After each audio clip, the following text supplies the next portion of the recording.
Vejamos agora a questão dos hormônios, né? Os hormônios sexuais, os hormônios anabolizantes, vamos dizer assim. A testosterona aqui, ó, tá dando 23, né? 23 a testosterona total. E o SHBG, que é a proteína que carrega essa progesterona pelo corpo, tá dando 36,6. Quando a gente vai olhar a testosterona livre, que é o que realmente nos interessa no momento, ela está dando aqui 0,38, tá vendo aqui? 0,38.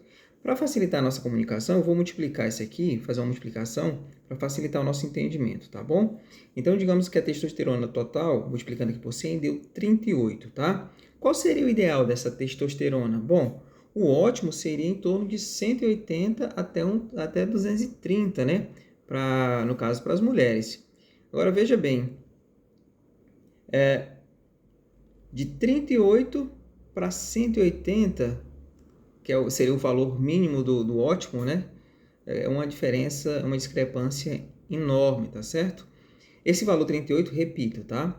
Na verdade é de 0,38 nanograma por decilitro, tá bom? Eu multipliquei por 100 só para facilitar o nosso entendimento, a comparação entre os valores normais e o valor ideal, digamos assim, entre os valores que são ofertados pelo laboratório e os valores ideais, tá? É só para um entendimento.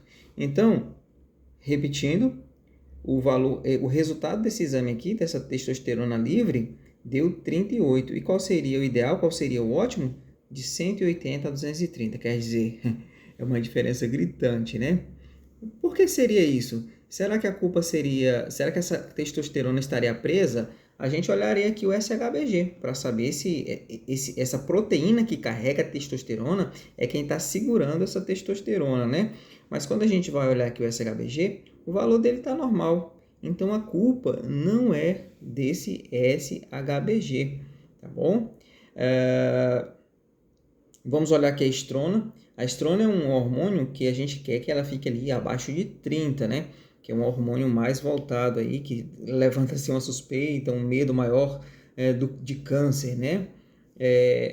Nesse caso aqui está dando 21 picogramas por ml, tá dentro dos valores ótimos, então a gente não vai se preocupar com a estrona agora.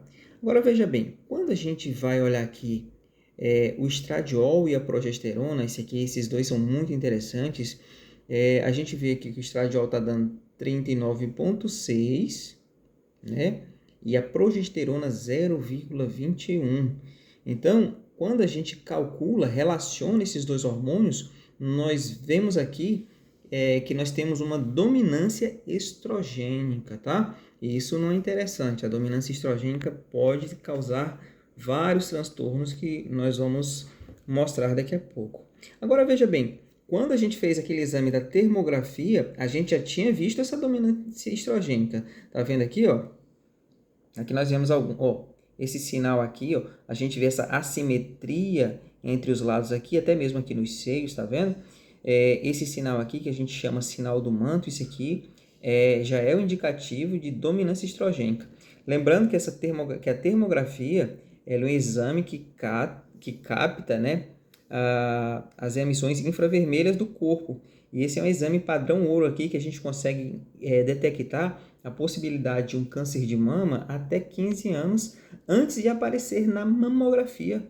E é um exame que não emite nenhuma radiação. Ele capta a radiação que o corpo transmite, né? Que o corpo emite. No caso, a infravermelha, né?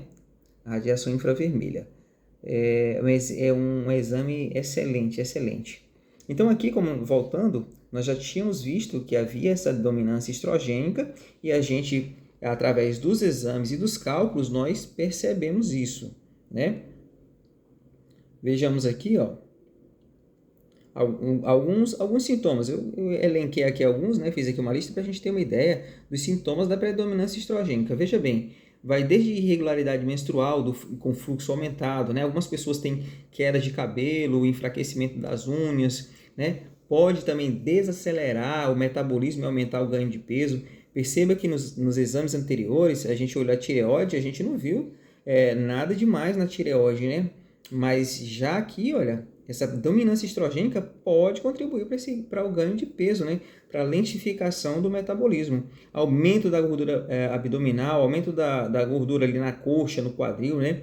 Tem até um detalhe que é o lipedema, que às vezes que as pernas ficam ali bem grossas e às vezes doloridas, né? Ficam cheias de gordura também por causa de uma situação. Uma das causas pode ser uma questão hormonal que a gente tem que observar. Muitas mulheres, que isso aí, principalmente nas mulheres, muitas mulheres têm isso e não fazem ideia do que é esse inchaço nas pernas, essas dores, né?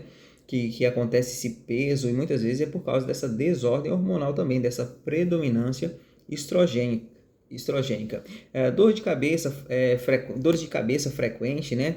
Diminuição da libido, muitas mulheres têm isso, aquela fadiga crônica, aquele cansaço crônico, às vezes inchaço, retenção hídrica, né? Aquela celulite, problemas de memória, dificuldade de concentração. Nós vemos que as mulheres que têm dominância estrogênica, muitas vezes elas têm o raciocínio lentificado, tem dificuldade muitas vezes de tomar decisões, né?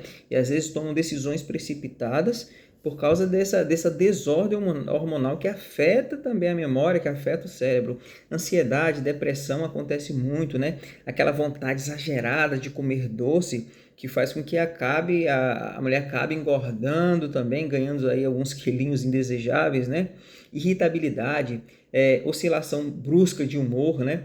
Como eu comentei há pouco, eu acredito que eu comentei, que a mulher tem aquela tendência de tomar decisões precipitadas, de fazer coisas que depois ela vai pensar, puxa vida, mas por que eu fiz aquilo? Não era para fazer aquilo. A dominância estrogênica pode causar também insônia.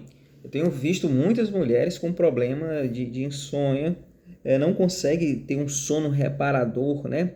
Dentre outros motivos, como por exemplo, desordens de insulina, desordens um diabetes descontrolado, que também pode ser causa, né? Mas essa situação hormonal, a baixa de progesterona, essa dominância estrogênica, é muito comum de causar esses problemas de sono, né? Esses problemas com insônia. Sensibilidade mamária, né? Às vezes a mulher tá com os seios doloridos, principalmente ali quando é na época que seria a época da menstruação, fica com os seios doloridos.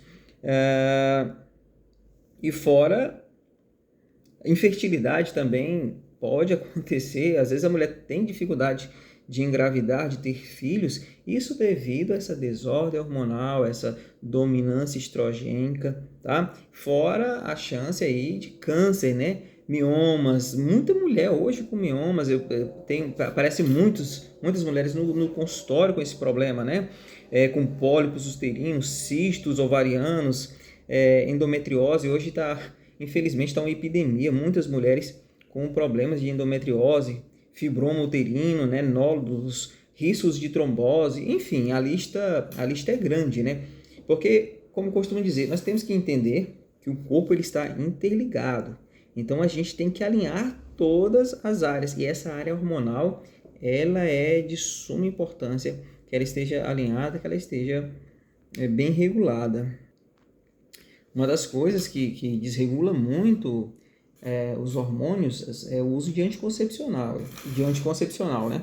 Os anticoncepcionais, embora a gente tenha aprendido que são inofensivos, mas eles alteram muito, muito mesmo os hormônios femininos, e isso gera muitos problemas, inclusive essa predominância estrogênica, muitas vezes, grande parte das vezes é por uso de anticoncepcional. E às vezes a pessoa não usa anticoncepcional, mas aí vem a questão do estresse, né? Que libera muito cortisol, a questão da alimentação, que irrita a mucosa intestinal, e isso também causa um tipo de estresse para o organismo, que altera o cortisol, que altera todo o ciclo hormonal. Então são várias coisas que a gente deve observar.